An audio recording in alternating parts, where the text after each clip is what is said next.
जय हिंद, वंदे मातरम। स्वागत है आप सभी का फ्री एग्जाम जिन यूट्यूब चैनल पर। दोस्तों, अगर आप UP triple S C PET का एग्जाम देने वाले हैं तो ये प्रैक्टिस सेशन आपके लिए अति महत्वपूर्ण होगा, जिसमें हमने केवल वही प्रश्न शामिल किए हैं जो प्रीवियस ईयर में पूछे गए हैं। तो सभी प्रश्नों को पूरे ध्यान से देखना है और अंत में कमेंट करके अपना स्कोर जरूर बताना है। तो चलिए सेशन को प्रारंभ करते हैं और पहला शानदार प्रश्न देखते हैं। पूछा गया है, वह पहले भारतीय सिपाही कौन थे जिसने चर्बी वाले कारतूस का प्रयोग करने से इनकार कर दिया था? मंगल पांडे, शिवराम, हरदेव या फिर अब्दुल रहीम? तो आपको बताना है कि वह पहले भारतीय सिपाही कौन थे जिसने चर्बी वाले कारतूस का प्रयोग करने से इनकार कर दिया था। तो सही उत्तर, जिसने भी फर्स्ट ऑप्शन यानी कि मंगल पांडे का चयन किया है, सही उत्तर हो जाएगा वह पहले भारतीय सिपाही कौन थे जिसने चर्बी वाले कारतूस का प्रयोग करने से इनकार कर दिया था। तो मंगल पांडे राइट आंसर होगा। दूसरा प्रश्न है, बेगम हजरत महल ने 1857 के विद्रोह का नेतृत्व निम्नलिखित में से किस शहर में किया था? बेगम हजरत महल ने 1857 के विद्रोह का नेतृत्व निम्नलिखित में से किस शहर से किया था? कानपुर, लखनऊ, बनारस या फिर इलाहाबाद? तो बेगम हजरत महल ने किसने? तो बेगम हजरत महल ने 1857 के विद्रोह का नेतृत्व किया था। कहां से? तो लखनऊ से। कहां से? तो बेगम हजरत महल ने 1857 के विद्रोह का नेतृत्व लखनऊ से किया था, याद रखेंगे। तीसरा प्रश्न है, 1857 के विद्रोह के समय भारत का गवर्नर जनरल कौन था? डलहौजी, विलियम बेंटिंक, केनिंग या फिर लिटन? तो बताना है कि 1857 के विद्रोह के समय भारत का गवर्नर जनरल कौन था? तो सही उत्तर हो जाएगा केनिंग था। कौन? तो 1857 के विद्रोह के समय भारत का गवर्नर जनरल केनिंग था। और जिन प्यारे दोस्तों ने अब तक वीडियो को लाइक नहीं किया है, निवेदन है आप सभी से जल्दी से वीडियो को लाइक कर दीजिए और चैनल को जरूर सब्सक्राइब करना है। और इसकी पीडीएफ के लिए टेलीग्राम चैनल से आप सभी को ज्वाइन होना होगा। अगला है, 1857 के विद्रोह में कानपुर के सैनिकों का नेतृत्व किसने किया था? तो कानपुर से पूछा गया है। कुंवर सिंह, तात्या टोपे, लक्ष्मीबाई या फिर नाना साहिब? तो बताना है कि 1857 के विद्रोह में कानपुर के सैनिकों का नेतृत्व किसने किया था? तो सही उत्तर हो जाएगा किसने? तो 1857 के विद्रोह में कानपुर के सैनिकों का नेतृत्व किया था किसने? तो राइट आंसर होगा किसने किया था? तो तात्या टोपे ने। किसने? तो सही उत्तर होगा तात्या टोपे। पांचवा प्रश्न है, किस प्रख्यात भारतीय इतिहासकार ने 1857 की क्रांति को क्रांति नहीं माना है? किस प्रख्यात भारतीय इतिहासकार ने 1857 की क्रांति को क्रांति नहीं माना है? Tarachand, S N Sen, VT Savarkar या फिर आरसी मजूमदार? तो सही उत्तर इसका होगा आरसी मजूमदार। क्या हो जाएगा? तो किस प्रख्यात भारतीय इतिहासकार ने 1857 की क्रांति को क्रांति नहीं माना? तो आरसी मजूमदार राइट आंसर होगा। अगला है, भारतीय संविधान के उद्घाटन अधिवेशन की अध्यक्षता किसने की थी? जवाहरलाल नेहरू, सच्चिदानंद सिन्हा, बी आर अंबेडकर या फिर सी राजगोपालाचारी? तो बताना है कि भारतीय संविधान के उद्घाटन अधिवेशन की अध्यक्षता किसने की थी? तो उद्घाटन अधिवेशन की अध्यक्षता की थी सच्चिदानंद सिन्हा। सच्चिदानंद जो सिन्हा थे ये अस्थायी अध्यक्ष थे। क्या? तो अस्थायी अध्यक्ष थे।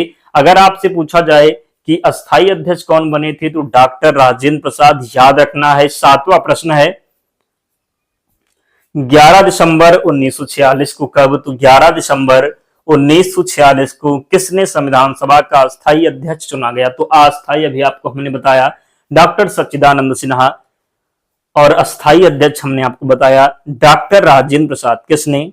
तो 11 दिसंबर 1946 को किससे संविधान सभा का अस्थायी अध्यक्ष चुना गया? तो अस्थायी अध्यक्ष डॉक्टर राजेंद्र प्रसाद और अस्थायी अध्यक्ष चुने गए थे प्रथम कौन? तो डॉक्टर सच्चिदानंद सिन्हा। उद्देश्य प्रस्ताव किसने प्रस्तुत किया था? तो जवाहरलाल नेहरू ने, याद रखना है। अगला है, भारतीय संविधान के किस भाग को उसकी आत्मा की आख्या प्रदान की गई है? प्रस्तावना, मौलिक अधिकार, राज्य के नीति निर्देशक तत्व संविधान के सभी अनुच्छेद। तो बताना है कि भारतीय संविधान के किस भाग को उसकी आत्मा की आख्या प्रदान की गई है। तो भारतीय संविधान के किस भाग को उसकी आत्मा की आख्या प्रदान की गई है। तो राइट आंसर इसका क्या हो जाएगा, आपको बताना है प्रस्तावना को आत्मा की जो आख्या है प्रदान की गई है, याद रखेंगे। अगला है संविधान सभा में किस प्रांत का प्रतिनिधित्व सबसे अधिक था। बंगाल, चेन्नई, मुंबई या फिर संयुक्त प्रांत। तो संविधान सभा में किस प्रांत का प्रतिनिधित्व सबसे अधिक था। तो राइट आंसर इसका हो जाएगा संयुक्त प्रांत का। किसका, तो संविधान सभा में किस प्रांत का प्रतिनिधित्व सबसे अधिक था। तो संयुक्त प्रांत राइट आंसर होगा। अगला है संविधान सभा में किस देशी रियासत के प्रतिनिधि ने भाग नहीं लिया था। संविधान सभा में किस देशी रियासत के प्रतिनिधि ने भाग नहीं लिया था। जूनागढ़, कश्मीर, हैदराबाद या फिर मैसूर। तो सही उत्तर हो जाएगा हैदराबाद। क्या, तो संविधान सभा में किस देशी रियासत के प्रतिनिधि ने भाग नहीं लिया था। तो हैदराबाद राइट आंसर होगा। 11 नंबर प्रश्न है भारत और नेपाल के मध्य कौन सी नदी सीमा बनाती है। सरयू, रामगंगा, काली या फिर पिंडर। तो भारत और नेपाल के मध्य कौन सी नदी सीमा बनाती है। बताना है कि भारत और नेपाल के मध्य कौन सी नदी सीमा बनाती है। तो सही उत्तर होगा काली नदी। क्या हो जाएगा, तो भारत और नेपाल के मध्य कौन सी नदी सीमा बनाती है। तो काली नदी। 12 नंबर प्रश्न है जवाहर सागर, राणा प्रताप सागर तथा गांधी सागर जलाशय किस नदी पर निर्मित है। जवाहर सागर, राणा प्रताप सागर तथा गांधी सागर जलाशय किस नदी पर निर्मित है। तो राइट आंसर इसका हो जाएगा जवाहर सागर, राणा प्रताप सागर तथा गांधी सागर जो जलाशय है ये निर्मित है चंबल नदी पर। किस पर, तो चंबल नदी पर। अगला है हीराकुंड बांध किस राज्य में स्थित है। हीराकुंड बांध किस राज्य में स्थित है। उड़ीसा, झारखंड, उत्तराखंड या फिर पश्चिम बंगाल।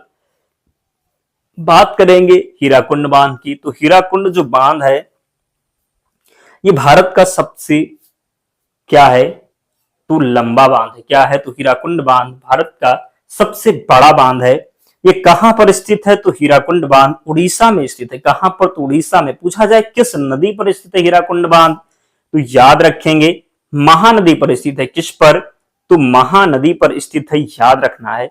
अगला है निम्न में से कौन सी एक फसल भारत में पुर्तगालियों द्वारा लाई गई थी। निम्न में से कौन सी एक फसल भारत में पुर्तगालियों द्वारा लाई गई थी। अफीम, काफी, चाय या फिर मिर्च। तो सही उत्तर यहां पर हो जाएगा मिर्च। क्या होगा, तो राइट आंसर मिर्च होगा। निम्नलिखित देशों में से कौन सा विश्व का द्वितीय अधिकतम कहवा निर्यातक देश है। इंडोनेशिया, कोलंबिया, वियतनाम या फिर ब्राजील। तो निम्नलिखित देशों में से कौन सा विश्व का द्वितीय अधिकतम कहवा निर्यातक देश है। सही उत्तर होगा वियतनाम। निम्नलिखित देशों में से कौन सा विश्व का द्वितीय अधिकतम कहवा निर्यातक देश है। तो वियतनाम राइट आंसर होगा। श्वसन तंत्र का कौन सा भाग वायु मार्ग को नष्ट होने से रोकता है। श्वसन तंत्र का कौन सा भाग वायु मार्ग को नष्ट होने से रोकता है। श्वास नली, उपास्थि के छल्ले, रीढ़ या फिर पसलियां। तो इसका सही उत्तर हो जाएगा उपास्थि के छल्ले। श्वसन तंत्र का कौन सा भाग वायु मार्ग को नष्ट होने से रोकता है। सही उत्तर होगा उपास्थि के छल्ले। 17 नंबर प्रश्न है बल्ब के फिलामेंट को रिक्त स्थान दिया हुआ है प्राप्त करने के लिए अत्यंत पतला और लंबा बनाया जाता है। उच्च धारा, उच्च प्रतिरोध, उच्च प्रतिरोधकता या फिर उच्च वोल्टेज। तो बल्ब के फिलामेंट को क्या पूछा गया है, बल्ब के फिलामेंट को प्राप्त करने के लिए अत्यंत पतला और लंबा बनाया जाता है।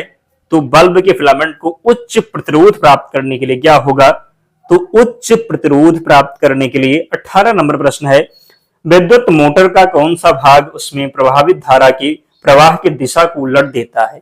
ब्रश, विभक्त वलय, मृदु लोह कोर या फिर कुंडली। तो विद्युत मोटर का क्या पूछा गया है, तो विद्युत मोटर का कौन सा भाग उसमें प्रवाहित धारा की प्रवाह की दिशा को उलट देता है। तो विभक्त वलय सही उत्तर होगा। क्या होगा, तो विभक्त वलय। 19 नंबर प्रश्न जब शुष्क बुझे हुए चूने का क्लोरोनीकरण होता है तो मुख्य उत्पाद के रूप में क्या बनता है? हाइड्रोक्लोरिक अम्ल, कैल्शियम ऑक्सीक्लोराइड, बिना बुझा हुआ चूना या फिर एसिटिक अम्ल।